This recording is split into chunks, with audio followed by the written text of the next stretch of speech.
वालेकुम, my name is शिज़ा Farooq. आज आप लोगों के साथ शेयर करूंगी ड्रामा सीरियल खुमार में आने वाली अदाकारा नीलम मुनीर ने मॉडलिंग करके सबको हैरान कर दिया। जी हाँ, वीडियो को लास्ट तक लाजमी देखिएगा अगर आप लोग भी इंटरटेनमेंट होना चाहते हैं और वॉक देखना चाहते हैं।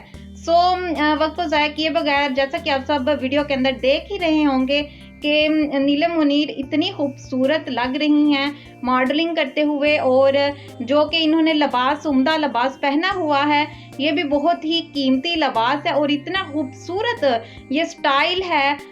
ये काशी ने बिल्कुल न्यू स्टाइल जो कि इन्होंने नीलम मुनीर ने जो पहना हुआ है लिबास, ड्रेस जो पहना हुआ है इतना खूबसूरत, ये न्यू ही कलेक्शन है और बहुत ही खूबसूरत इस ड्रेस में नीलम जो कि लग रही हैं। और हमेशा आप लोगों से मैं एक छोटी सी रिक्वेस्ट भी करती हूँ कि वीडियो को जल्दी लाइक कर दिया करें और चैनल को भी लाजमी सब्सक्राइब किया करें ताकि इस तरह की मज़ीद जो कि वीडियोस होंगी वो आपके पास पहुँच सके।